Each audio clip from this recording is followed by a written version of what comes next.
Today, it's important questions you should ask yourself before starting a farm. If you don't do these things, I think you're going to find yourself in hot water down the line.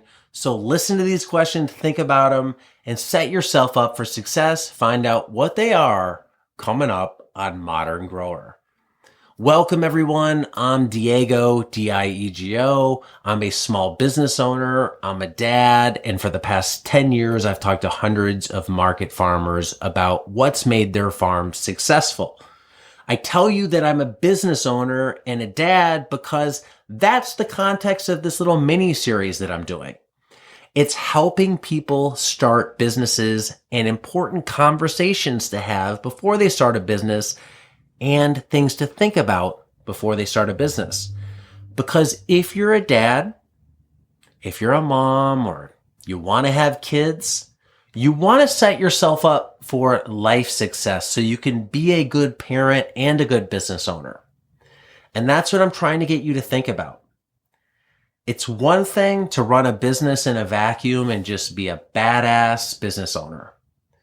But it's very different to be a badass business owner and to be a badass parent. Oftentimes they seem diametrically opposed. They're a bit like oil and water. They don't want to mesh. So I'm trying to emulsify the two together and force them like a salad dressing to stay mixed together so we can be the best of both worlds. Well, I think you can only do that by putting a lot of work in. And this is based on my past experiences, failing and succeeding, running a business and being a parent.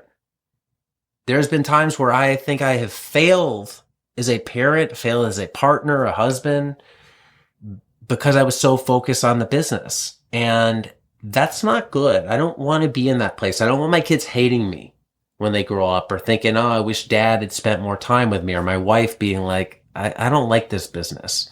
It's torn us apart. It's never somewhere where I want to go because I love my wife, I love my kids, and I value what they bring to my life. So balancing these two has been tough at times, but now I think after 10 years, I've really gotten a good handle on it. So this is a lot of what would I do over. One of the first things I would start to think about, and you could do this if you're just single. I don't think you have to be involved with somebody. I think these are questions just to ask yourself, but it's very valuable if you have a partner, is where are we at now? And we're going to ask that for various categories of our life. The first being financially. I'm going to say, where are you at now financially before you start the business? You're going to rank it 1 to 10, 1 being in a terrible spot, 10 being in an amazing spot. If you rank it a 1 and you're being honest, that might mean this isn't the best time to start a business. If you have student loans, you just got out of college, you don't really have a job, you're kind of working at Starbucks on the side, you have some credit card debt, you just bought a new Dodge Charger for some reason, maybe not the best time to start a business. Maybe we need to get our finances in order first. If you're at 10, you have stable income, your partner does as well, you have some savings in the bank, including an emergency savings fund, you don't have any debt, you're in good shape, you have enough money to set aside for the business, you're at 10. But let's accept where we are now and at least know where we are. A lot of people, I don't think, even know where they are financially. They probably assume they're better off than they are. Start Googling things like how much the average American has in the bank. And the numbers are scary. It's extremely low, which is nerve-wracking to say the least. We've been encouraged to spend all of our lives and become great consumers, but we're not encouraged to save. And the data shows most people don't save. And if you don't start a business with some savings, I think it can make things a little sketch. It dials up the stress level because when money goes down, stress goes up. That is a law of nature, the money stress law. I think Einstein coined that back in the 30s. So we want to make sure we know where we are and we're realistic about where we are financially. If I'm bad with money, then I should know that before I start a business. If I'm good with money and my partner's bad with money, then we should have a talk before we start a business. If I'm partnering with someone to start a business, we might have very different spending habits. Let's talk about that. So ideally, if we're at the low level, we're a 1 financially, we want to try and improve our level and get closer to 10 before we start a business. If we're at a 10, we want to make sure that when we start the business, it doesn't immediately drop us to a 1. Like we're pushing it all on red on the roulette wheel. And if it comes up black or 0 or double 0, we're screwed and we went from a 10 to a 1. We don't want that bomb dropped on our personal life or our family's life. That's not good, and that's probably going to end up in divorce city, which is not the place where you want to be living long term. So we're going to compartmentalize risk. We're going to identify how we think we are financially, being realistic. Part of what we're going to do, and I did a whole long hour-plus video on finances for an entrepreneur on the channel. You can find that just by searching for it. We're going to try and figure out what our monthly expenses are now. We need to know that going in. How much do we actually spend? Meaning, how much do we spend on rent, car payment, gasoline, food? And if we come up with some number, $3,000, well, that means our business has to pull at least $3,000 profit, or we're in the negative each month. And where's that negative coming? Because old Mr. Moneybags landlord doesn't take monopoly money. He wants real money when it comes time to pay the rent. So how are we going to do that if we're coming up short? We need this monthly expense number to plan ahead. We want to know what's our monthly income now. Maybe you have some sort of passive income. Maybe your partner has an income. So say you're a couple and one person has a job that's amazing and they're going to keep working that, and you have a job, but you're going to stop and you're going to start a farm. How much is their income? Can just their income support you all if your farm doesn't make money right away? If not, what's the shortfall? Does somebody have to pick up extra hours? Probably want to know this ahead of time. Again, I don't think a lot of people do. They just dive in and find themselves in financially bad spots, stressed out, not a good place. You really want to know how much debt you have.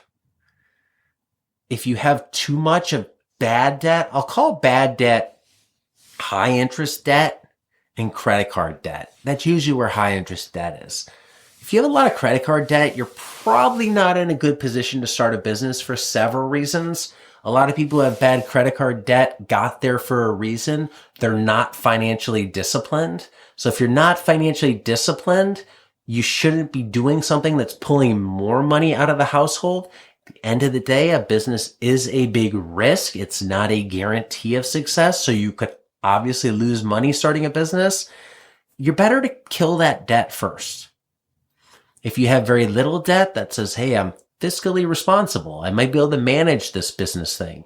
And just because if you're a mess financially in your personal life, why do you think you're going to run your business perfectly? I don't think that you're going to have a wall there and a divergence. If you're bad with the finances in your personal life, you're probably going to be bad with finances in your business, which means your business has less chance of success. Just like if you're good in your business, personal life with finances, you're probably good in your business. So let's identify this problem ahead of time, get it corrected and resolved, and also de-stress the situation. Again, remember, like money down, stress up. Well, debt means money's down. If we're trying to work our way out of credit card debt while getting a business off the ground, there's just a lot of things pulling money out of the family. I don't like that. How much do you have in savings? You should have an emergency fund always, whether you're starting a business or not. I think it's smart financial planning. You want to have enough to put into the business where if you lost it all, it doesn't upset you too much. That's not to say it doesn't hurt, but you don't want to be selling your house and moving into your van down by the river. Rest in peace, Chris Farley. If your business fails. So you want to be able to withstand the blow. This is similar to how you do investing, or if gambling, you only gamble with what you can afford to lose. You only invest what you can afford to lose. You try and split up your funds when you invest to compartmentalize risk. So don't put it all in one basket, but we have to know what our savings is. So you look at all this and you say, will this thing that we're starting make our financial situation better or worse? And why? And you need to think both long-term and near-term. Initially, it might tighten things up. We may have to tighten the belt and pull back. But if it works long-term, it should enhance us. I think that's okay. Just really think about, where does this look like? You can map this out somewhat accurately. It's better to have some numbers than no numbers and just wing it. So at least you have some idea of what to expect. An error when you're planning in the business, on the low side. If you think you're going to make $1,000 a month, assume you're going to make $750. If you think it's going to cost $250 a month, let's put it in for $4. So you're building in fudge factor that works, that makes the numbers unfavorable, and then see if the situation still works. If you're doing this alone or with a partner, I think you should look at where you are emotionally. And yeah, this is kind of woo-woo. Some people don't think about this a lot. But I can tell you, actually, now in 2025, this has become much more mainstream, especially coming out of COVID. That's one good thing I think came out of COVID. Mental health became a much more accepted topic to talk about and put in the open. But I think you need to really assess where you are emotionally. If you're somebody who has depression, anxiety, stress, why do you want to start a business? It's not going to help with any of those things. So I think you get those problems solved ahead of time. If you have some sort of substance abuse problem, probably not the best time to start a business. If you just had a baby and had postpartum depression, maybe you don't want to start a business now. If you have a really bad PTSD or trauma from something, maybe not the best time to start a business. Seek help. Get yourself in a better spot. Because I can tell you, a business can be amazingly gratifying and help pull you out of holes. But it can also be a weight that pushes you further down into the ground when it's not working right. Sales slow, money going out, things breaking, things not working, people complaining, common things in a business that come up cyclically, periodically from time to time. Couple that with the fact that most businesses don't work. If you're already emotionally having challenges, weak, and I don't mean that in a demeaning way, but if you have issues that should be addressed, piling more on top isn't going to help you solve those issues. So take care of those ahead of time. I think you should have the same conversation with a partner about how they're feeling. If they have issues, maybe you need to work through that. If you have a child that has issues, maybe you need to work through that. If you're drawing stress from an outside situation, and this may tie into a category I'm going to get to, then maybe it's not time to start a business. What do I mean? Let's say you're married, you're a husband, and your wife just got cancer. So you're dealing with the weight of that and supporting her and helping her through that. I don't know that you want to start a business. It'd be hard to focus on. So think about where you are emotionally. 10 is amazing. I'm in a great spot in my life. Tony Robbins would give me a gold sticker. 1 being just in a bad spot. Somebody who really needs help for various reasons. If you're down low, get help. There's a lot of great resources out there now to do that. A lot of podcasts, a lot of books.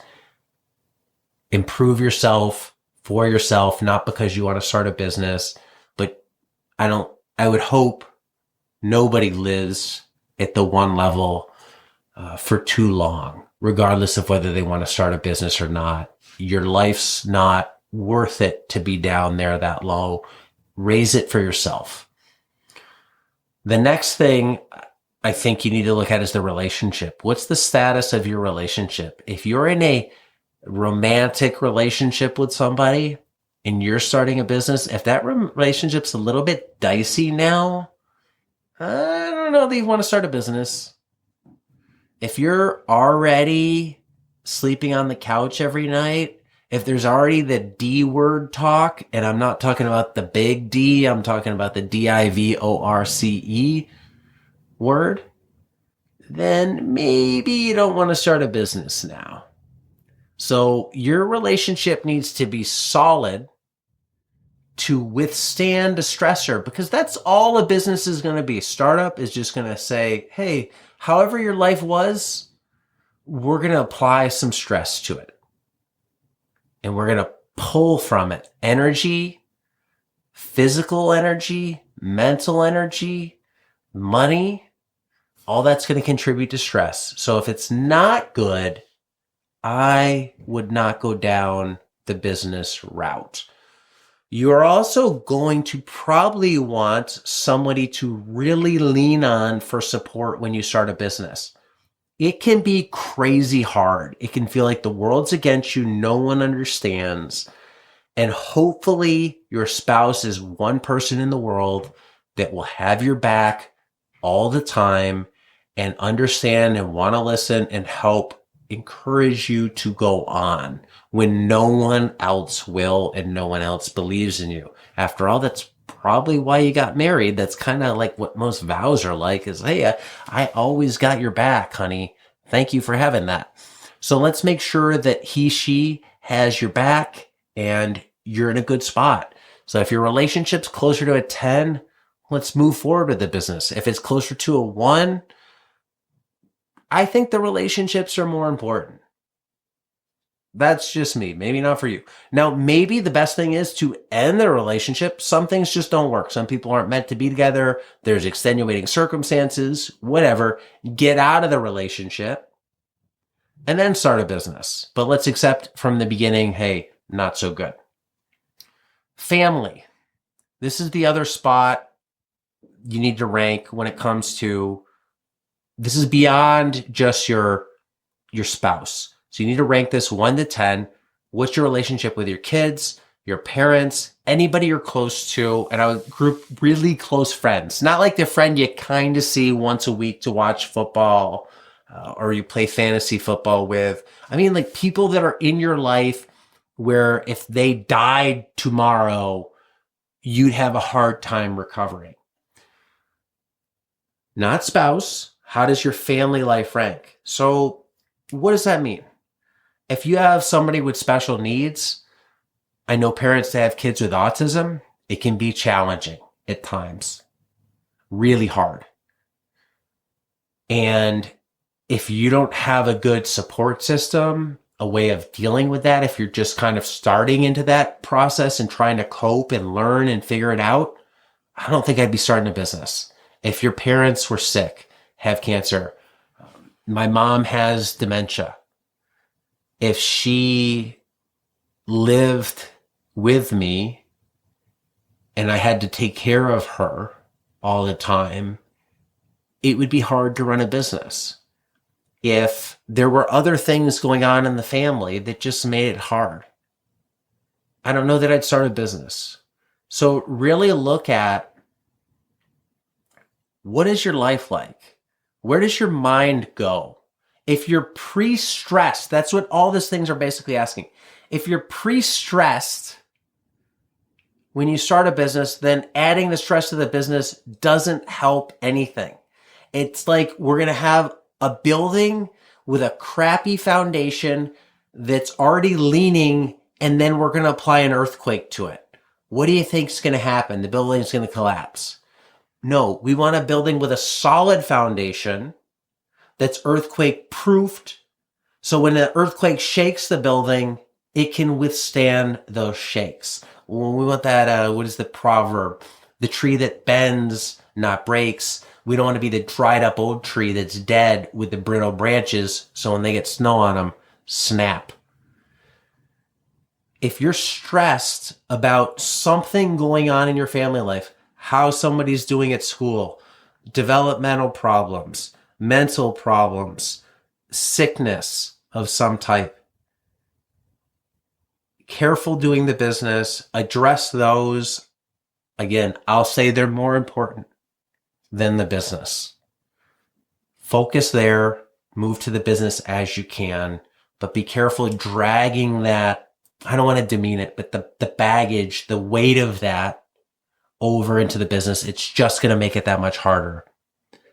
The last thing is professionally. I think you should rank where you're at professionally. There's people that I've talked to who love their job, but for some reason also want to start a side hustle. If you love your job, why do you want to do this other thing? Now you're splitting your attention, you're doing that. If you hate your job, then it's motivation to start a business. But I would argue that if you don't like where you're at in your job, but you like the career field. So say you're a software developer, but you hate the company you work for, but you love developing software. So you're like, I don't know, I just want to do something else. But you know software really, development, whatever they do, fulfills you. The best thing in your life might be to get a better job doing software development, or to get a different position in that company doing software development, or to get a different boss in that company doing software development. That might be where your ultimate fulfillment is. It's like people who have, they think, oh, my relationship's not good. So they go looking for love on the outside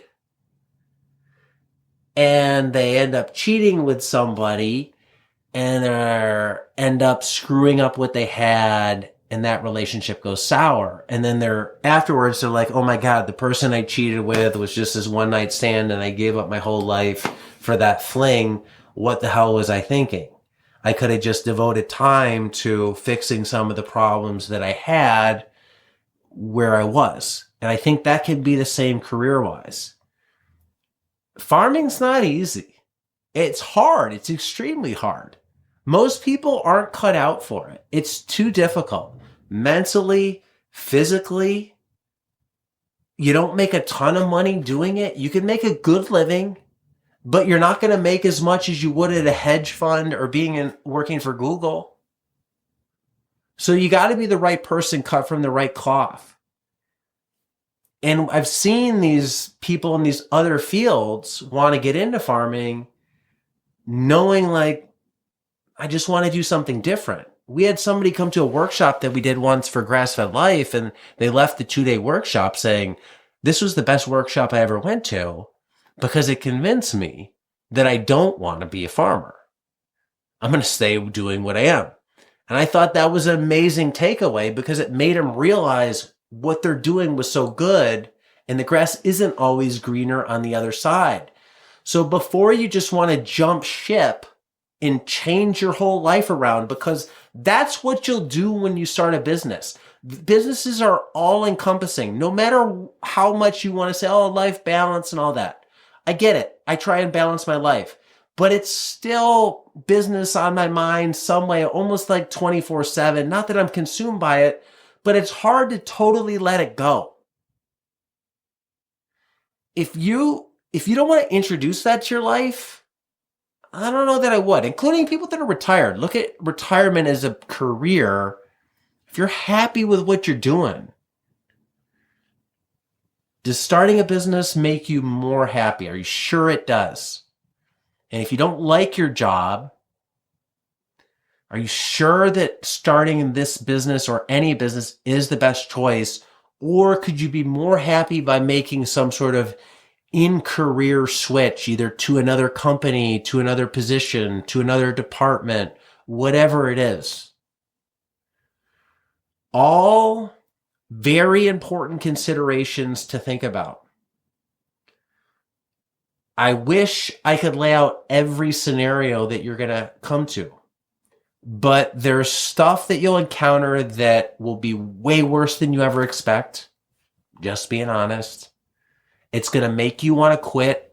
It's going to make you want to stop and cry and give up.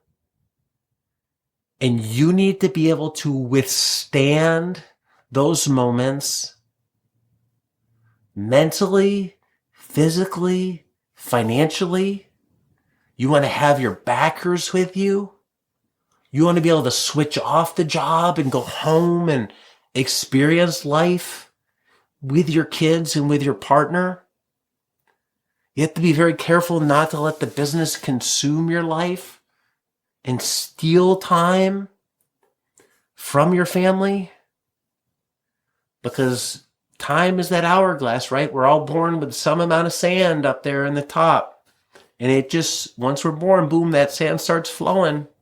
We can't stop it. And if you focus too much on the business, a lot of sand is going out. And that's time where kids get older, we get older, we miss a lot. So set yourself up for the chance of success and make sure that your outside non-business life can succeed. This isn't set yourself up for succeeding in your outside business life. It's set yourself up for outside business life success. Put these measures in place so you don't blow up financially, so you don't blow up mentally, and so your family doesn't blow up. If you can do those things, no matter what happens in the business, you won't have lost what should be most important to you. I hope this video helps. It's not easy, but it is possible. Thanks for watching. Until next time, be nice, be thankful, and do the work.